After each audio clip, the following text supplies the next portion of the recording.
Hello, everyone. Welcome back. I am Christine Dixon of The Ordinary Sacred, and this is the next video in my series of IFS Basics teaching videos. I'm essentially giving you my IFS 101 course bit by bit through these YouTube videos. And today we're going to talk about how we recognize our parts. How do we know when parts are active? How do they communicate with us? And if you have ever done a group session with me, I often will do this check-in where I say to check for your PETs, P-E-T, which stands for your physical sensations, emotional energy, and thoughts. And that's kind of a shortcut to just focus in and see who's here, how are they communicating, what's active, what's alive in me right now. But there are other ways, even beyond the physical, emotional, and thinking parts where parts can, or ways that parts can express themselves. So I'm going to share my screen with you. All right, let me take away the captions so it's bigger because I believe you can get captions anyway. And I'm going to try to make myself bigger. Okay, so how do we experience our parts? How do we detect what's alive in us? So one way is our thoughts. Sometimes what I'll have people do is actually draw kind of a stick figure of yourself, or if you're a better artist than me, you can make it more detailed, but it just a quick, figure of yourself with a thought bubble. And then really pay attention to what your thoughts are in this exact moment. You can do this right now if you want. And take a moment, maybe pause the video, and just whatever catches your attention. Oh, I hear the heater on. Oh, it's a very cold day today. I hope my husband's okay at the car dealership right now. My son spent the night. I hope he's okay and comes home safely. Like I'm watching the thoughts at where they're going and what they're about. And so I would just write little words that recognize the thoughts in the thought bubble. And what that does is it really helps you unblend because now you are the one looking at the thoughts on the paper and you realize you are the witness. Yourself is the one who can recognize that all these parts are having these thoughts. So that's one way. And of course, our feelings and emotions. So again, just being still, a lot of this recognition requires a little bit of stillness. And I will tell people that's where I would start is to have what I call a noticing practice, but it can be honestly for 30 seconds, 10 seconds. It doesn't have to be a long time. I would do the smallest amount of time that your system will allow. And then as it sees that it's beneficial, it will allow you to do it for longer. But a lot of times early on, we have systems that are constantly trying to escape the present moment because they don't want to feel emotions. And so those parts are welcome too. We can recognize them as well. But you might propose an experiment. Can I just see? We're not going to do anything about it. We're not going to fix anything. We're not going to go deep into it. Sometimes you can set a timer, 90 seconds. I'm going to just see what emotions are here.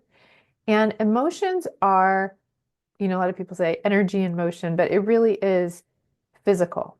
Our emotions are felt in our body because our nervous system, our amygdala is attached to responses in our body, right? We might tense our muscles, we might feel it in our gut, we might feel heat, we might feel tears coming up.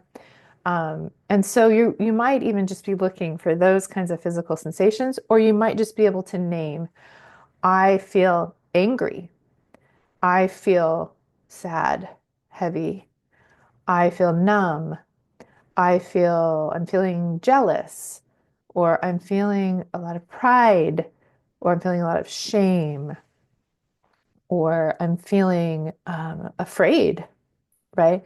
And anxious, and those kinds of things. Or I'm feeling excited, I'm feeling content, I'm feeling happy, I'm feeling delighted, right? And you can see the different expression in my body, right?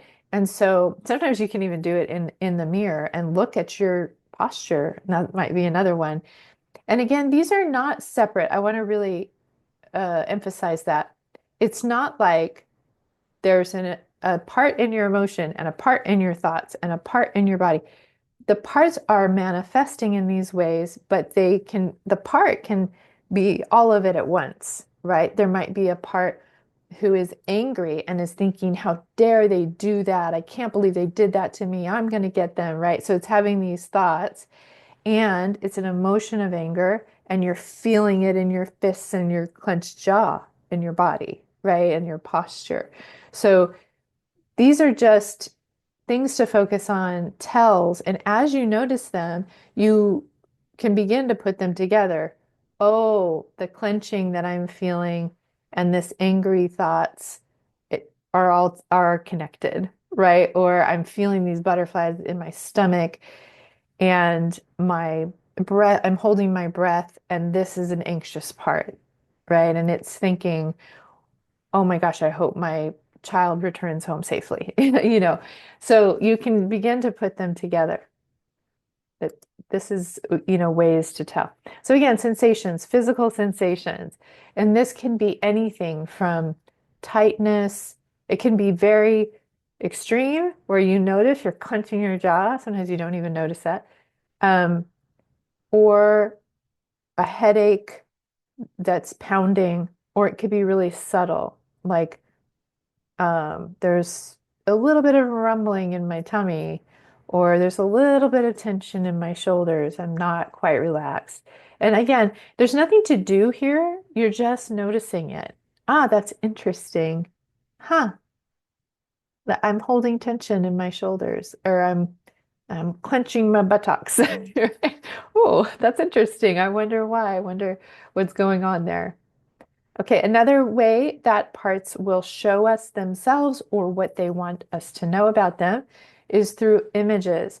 And this often happens for me when I'm going toward a part and I specifically ask them, what do you want me to know? And they might show me either like a still photograph of a memory type thing, or it might be a symbol. One time a part just showed me a triangle, right? Or it might show me myself in front of me in a certain posture, or but it's basically just an image, and it's either showing me itself or it's just something that it wants me to know. But images can also just come to you, and you can get curious. Again, that's so interesting.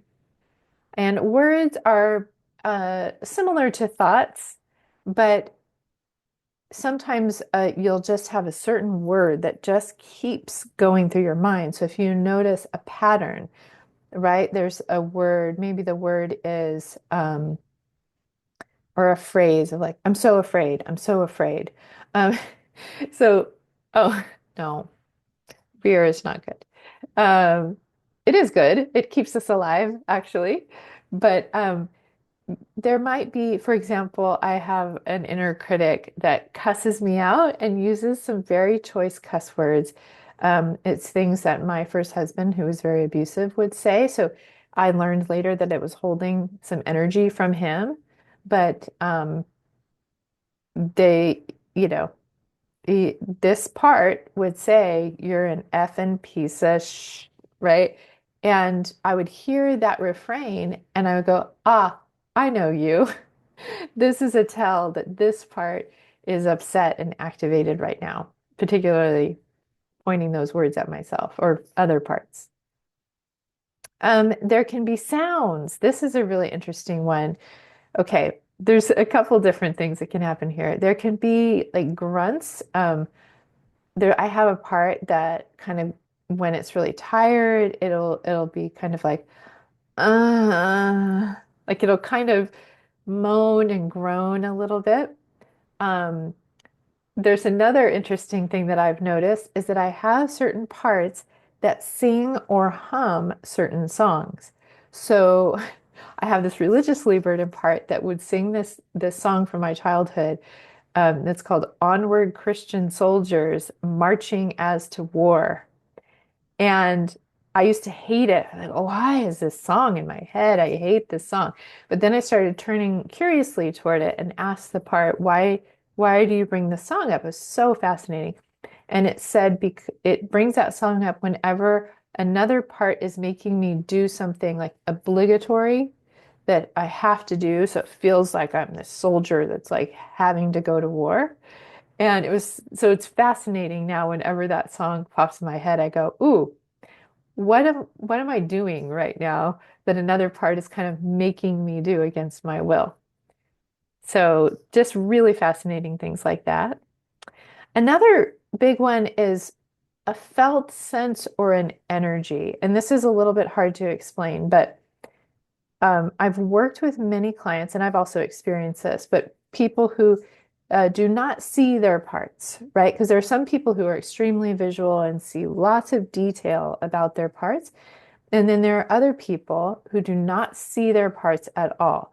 Dick Schwartz does not see his parts. I've worked with many clients who do not see their parts, and that is okay. A lot of times people feel shame or disappointment because they hear about these vivid things that other people are seeing, but there's no shame in it. This just means that your parts will present themselves in a different way.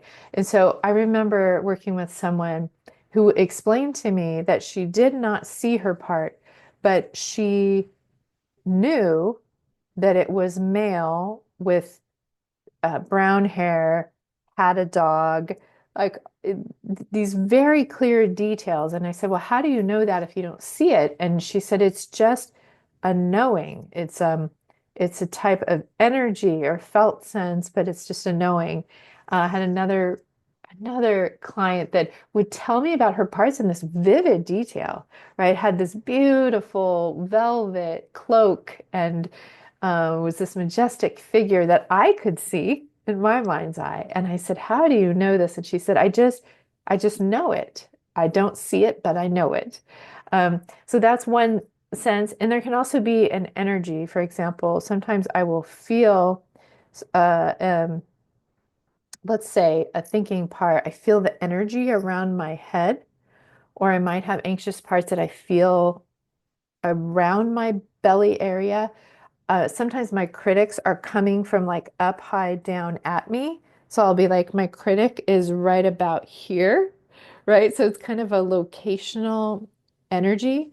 When I ask parts to separate from me, they'll be sometimes they'll be like right in front of me, and I'll just feel their energy pull a little bit out of my body, and I feel it right in front of me. So again, this is something you may or may not experience, but it's one way that parts might show themselves to you. Another is inner voices, which again is kind of similar to thoughts and words, but uh, maybe a distinction here is that certain parts can have different, they have different dialects or different phrasing, different tones of voice, right? Like I have a part who's kind of a teenager but sounds like a valley girl, and she says things like, "Oh my gosh, that is so embarrassing." Right? So that's how she sounds inside to me. And so when I hear that kind of voice, I go, "Oh, hey, Maud," right? Like, so that's another way to identify them. Physical symptoms, I put this separate from sensations because this is particularly like distressing symptoms, right? Whether it's illness, it's chronic pain, um, it's not just a sensation, it's painful, it's sickness, those kinds of things. But parts can absolutely manifest through physical symptoms. So whenever you have a physical symptom, it can be really helpful to go inside and just get curious about, ask that it's very hard to do this. You really have to ask thinking parts, figure it out, analyzing, fix it parts, fearful parts, if they will give you space, because those are like an army usually around the physical symptom. But if they will trust you to go toward it and just receive and ask a question, your body or the part that is using your body will give you incredible insight about why this physical symptom is here and what it needs And it might point to another part it's polarized with. It might say, I'm distracting you from feeling other pain. It might be a manager, a firefighter, an exile, and it will reveal different things to you. It might be solely physically based. It might be mainly mentally or trauma based or a combination of the two. And you can really get curious about that. Okay, and then the last one here is movement, voluntary or involuntary. So okay, I have a part that kind of rocks. Sometimes you'll see, even in these videos, like I'll kind of rock and sway. I have a part that likes to do that as a soothing motion, young part. I have a part that um, kind of like, so I have aspects.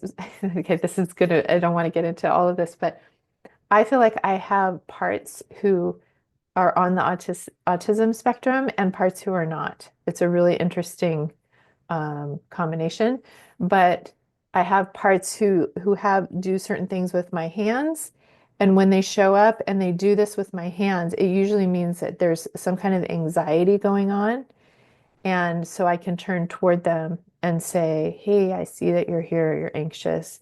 Tell me what's going on." It can be a part that clears your throat or has a certain um, look. For example, when I was blended with an angry part, one time I went to the mirror and I was like baring my fangs, and there's this tell of a look on my face. Ooh, this angry part is really up, right? And so all of these things can be ways, and I'll go ahead and stop sharing so you can see me, can be ways that you again, just notice your parts. And there may be other parts that think you're crazy for doing this, and you can just ask them, let's just see if it's helpful, right? Because once you become the one who sees the part, that's really what in IFS we call in blending, right? The one becomes two. Now I see you, right? I see you, anger. I see you, anxious one who's doing this. I see you, anxiety in my belly. I see you up here, the critic who's cussing me out. Oh, I see you. His name's Gollum. I see you, Gollum. You're really upset with me. Who am I? Who are you pointing at? Who are you upset with in here? And it allows you to have this inner relationship, which is where all healing lies, between yourself who sees and notices and loves these parts and the part itself. So that's why it's so incredibly helpful to just notice. So I would encourage you, especially if you're new to IFS, even if you're not, but to just take time to notice. And so you might set your timer once, twice, three times a day, and just for a few seconds or the littlest amount that your system will allow. And it will increase as your system wants to do more, or sometimes as your system sees that it's helpful, it will pull you toward it. It'll be like, oh, let's lay on the bed or sit in stillness and observe and just be with. And again, there's nothing to do. It's just about awareness. It's just about seeing who's here now. And then if you feel curious about it, you can just ask questions. Oh, hey, I see you. What do you want me to know? Is one of the best questions. Open-ended question. Once you notice, oh, I noticed this in my hands. Oh, I see you. I see you're anxious. What do you want me to know? And then you don't need to think up or make up any answers, just receive, right? Um, they might say, I'm really anxious about this upcoming change in our lives, or I'm really anxious about this conversation that just happened before I went in the bathroom and started going like this, right? So, and then you can say, oh, I'm here with you, beloved. I see that you're anxious and I'm here with you. And that's it.